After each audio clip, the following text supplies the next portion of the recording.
Assalamualaikum warahmatullahi wabarakatuh. Nungsiraba isininaw-sing ngasigi video asidi masjid amana badwa tawbagi wari amagi matangdani. Masjid amana badwa tawbagi wari ase mayamgi mafamda thamjage aikoi khudimag hairiba wari asidagi paraloksin pamthoi.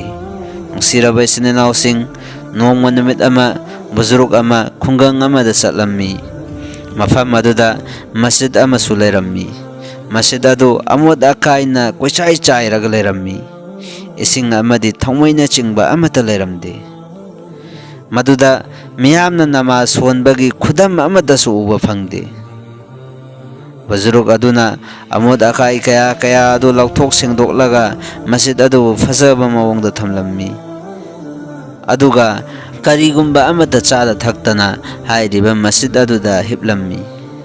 Hiplaba matungdadi ahing chuppa masjid aduna asumna badwa tawba tarammi. E Khuda, he Allah, aise nangi yumni, nangi ibadat tawfam amani. Nangi ibadat tawnanabagi damakta sakibani. Adubu mafamsigi miyamna aibu barbat tawbiri haibadi mafamsida namaz honbidre. Maram maduna makoibasu barbat tawbiyu. Nungan lakpaga buzurug aduna mafam adugi miyoy sing adubu kauksillammi. Aduga masjidna badwa tawbagi thawdok ado liduna tahallammi. Buzuruk ki wafam adu tabadagi mafam adugi miyoy sing aduna ngasidagi aikoi masjid asigi seba tawzaragani haina wasak wada tawrammi. Buzuruk adu afaba pokta kaya piramlaga hankre. Mafam adugi miyoy sing aduna ising amadi phak phidana chingba awat pu khudimak thorang tawre. Aduga miyoy amabu mai thangatnaba amasung amod akai sengdoknaba akaknaba miyoy amasu thammi. Numit khara lairaga buzuruk adu mafam aduda amuk laklammi. Aduga masjid aduda amuk leklammi. Mahakna hip tharaba matungda ahing chuppa hanna takiba badwa adu amuk tarammi.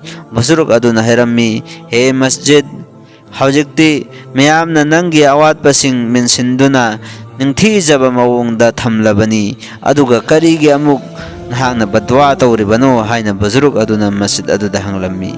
Masjid adudagi khonjel lai madudi makhoina tawriba asina ingonda apenba oidre. Aigi apenbadi namazi masing yamba duni. Makhoina aigi manung asida namaz hondri fawba makhoigi mathakta badwa tawduna laigani haina masjid aduna hairaklammi.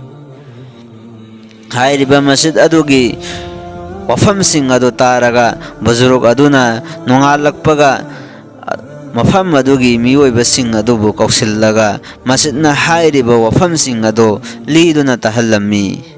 Buzurug adugi wafam adu tabada miyam adu adukki matik kinarammi. Amasung makhoina sengna toba tawraga apikpa achauba khudimag namaz honba haunarammi.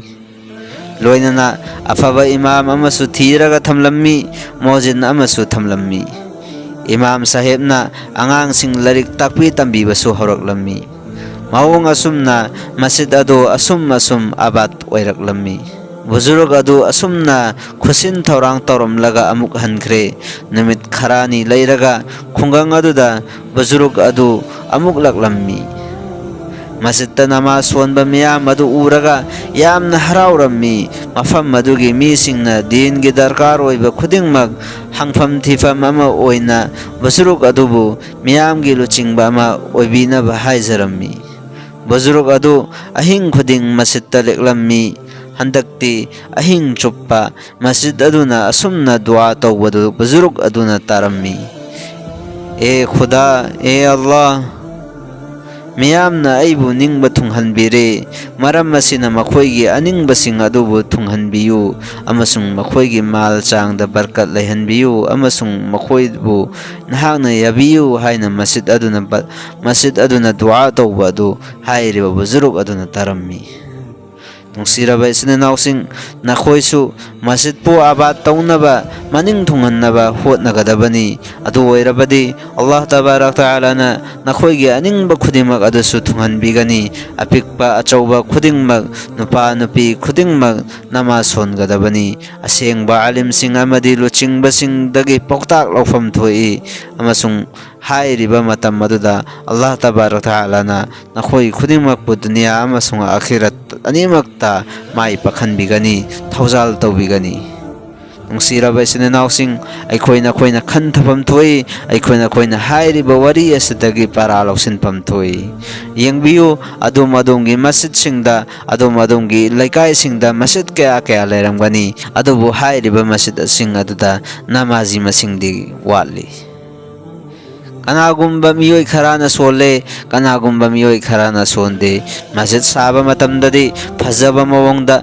decoration ga loinana chekna dolal saraga building saraga thammi adubu hairiba masjid aduda namaz sonbinaba miyoi singdi yaude aikoina masjid ti chauna saraga namaz sonbinaba leitaba taragadi masjid asina badwa tawbagum aikoina khoigi leiriba masjid aduna su badwa tawroi heningai leiti Allah tabarak taala gi yum madu aikoina saba taragadi aikoina hairiba yum madugi izzat ihtiram amasung hairiba mafam maduda aikoina namaz solaga masjid sing adubu abad tawfam thoi ngasi yengbiu adugum laba miyoi sing makhoi sing na masjid ke damaktadi masjid sana nabagi damaktadi makhoi gi thawai haksang kaya yawi amasung namaz sonbagi matam lakpadadi namaz sonde masjid adubu hanghalli Jekna saba masjid tagidi laibakna saba tinna kuppa amasung hairiba masjid aduda namazi masing yamba adugum laba masjid aduna henna phai